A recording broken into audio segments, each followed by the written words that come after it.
Um, I am Naqueeb Ahmed Warsi. I am a postdoc at CQT and also at SPMS at NTU. This is a joint work with Jaikumar, Radhakrishnan, and Pranab. They are at Tata Institute of Fundamental Research in Bombay. So I will be talking about one-shot private classical capacity of a quantum wiretap channel based on one-shot quantum covering lemma. So here is the problem setup. There are three parties, Alice on the left and Bob and Eve on the right. Alice wants to send a message M from the set 1 to 2 raised to R to Bob over a quantum channel. So in the picture, the quantum channel is represented by the green box. To send this message across the channel to Bob, what Alice does is that she first encodes her message M into a register A, and then she transmits it over to the channel.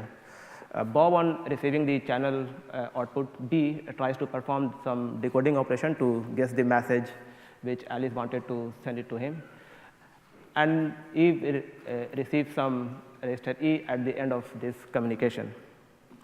So the goal here is to maximize R such that the probability of decoding error is very small, and whatever Eve is receiving at the end of all this transmission is sort of independent of the messages being transmitted. So this independence is quantified in terms of the trace distance between these two operators. So the best possible value of R in the asymptotic case, in the asymptotic ID case, was obtained by Kai, Winter, Young in 2004 and independently by Devetak in 2005. So in the talk, whenever I say asymptotic ID, I mean to say that Alice transmits her messages over the channel by using n independent uses of the channel. So in the figure here, this tensor n thing means that the channel is being used independently and identically many number of times. So the key technique used in the proof of Kai, Winter, and Young is something called the quantum covering lemma, and it plays a very important role in many quantum results in information theory. Now we ask the same question in the one-shot case. So in the one-shot, I mean to say that if you see here, there is an n over here everywhere. So in the one-shot, Alice is just allowed to use the channel only once, so n is just 1 here. So we ask the same question, like what is the best possible value of R in the one-shot case? And to derive the optimal value of R in the one-shot case, we need a one-shot version of the quantum covering lemma. So in the next few minutes, we will discuss a toy problem so that it helps us to build our intuition behind this quantum covering lemma. So consider this toy problem. Now suppose that Alice has to send one of these 4 messages to Bob across some quantum channel, and further suppose that at the end of the transmission, Bob receives these messages as perfectly distinguishable quantum states. So what I mean to say, so when Alice transmits 1, Bob receives a ket 1. When she transmits a 2, then Bob receives a ket 2, and so on and so forth. And all these states are orthogonal, and hence Bob could distinguish them perfectly. So for this example, we don't care much about what Bob is receiving. We want to care much about what Eve is receiving. So when message 1 is sent by Alice, Eve receives a ket 0. When message 2 is sent by Alice, Eve receives a ket 1, and so on and so forth. So, and also both Alice and Eve know that the expected density operator at Eve's end would be maximally mixed if Eve doesn't know which message Alice chooses. And in our discussion, we will call this set of states as Eve's ensemble. So how can Alice ensure that whatever Eve is receiving is independent of the messages she is sending to Bob? So Alice can choose a subset of these states in this ensemble to simulate the expected density operator, which would be maximally mixed at each end. For example, she could choose an equiprobable mixture of 0 and 1 to simulate a density operator which would be maximally mixed at each end. Similarly, she could choose an equiprobable mixture of a plus and minus, which would again simulate a maximally mixed state at each end. So we will now see that it is now possible for Alice to transmit one bit to Bob privately, and to accomplish this task.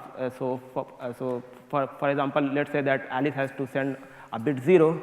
So what she would now do is, like, she would now perform a coin toss, and depending upon the outcome being head or tail, she would transmit either 1 or 2 to across the channel, and at the end of this transmission, it would receive either a 0 or a 1 depending upon the coin toss outcome.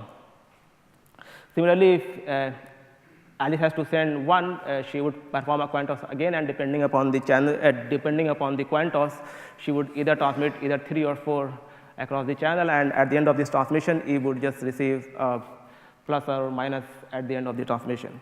So in either of the cases, whether Alice transmitted a 0 or a 1, it so happened that because of this random choice of channel input, the expected density operator at each end is maximally mixed. Hence, there is no measurement operation which Eve could perform to guess whether Alice transmitted a 0 or 1.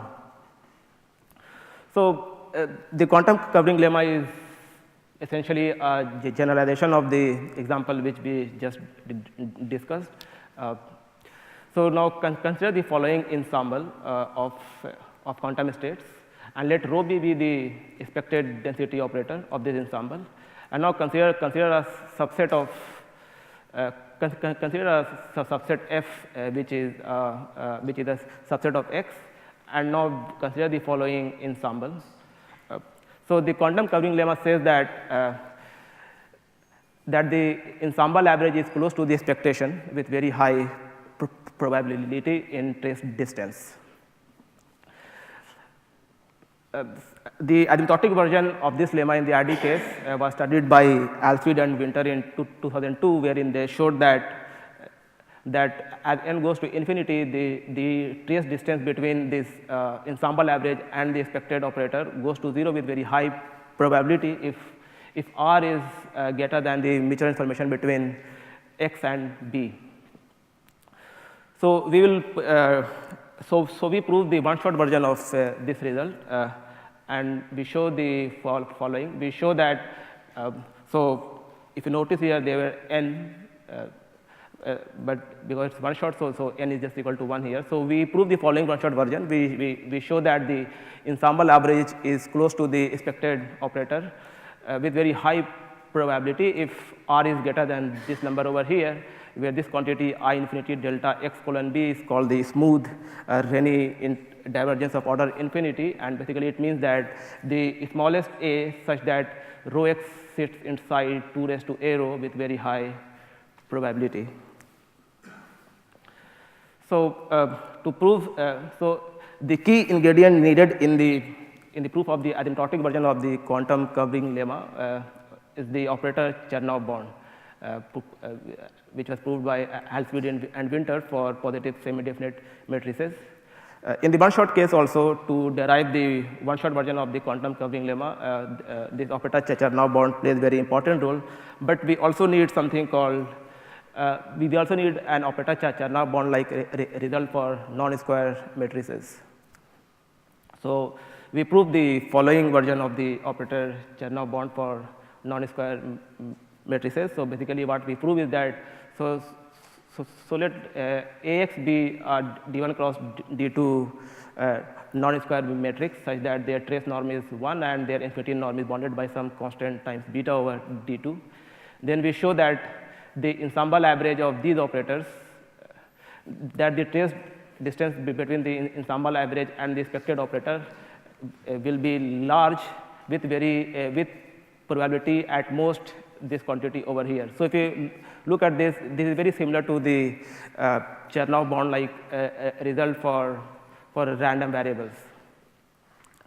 So using these results, we show that that for Alice to communicate securely to Bob such that Bob makes a very small error and the message which is being transmitted is almost independent of Eve will be very small if R is of the following form, where here I0 epsilon is called the smooth hypothesis testing divergence, and it is defined as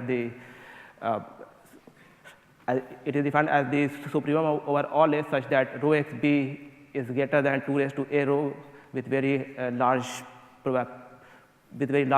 probability, and the function f here maps from set x to the set of quantum states. That's it actually. Thank you.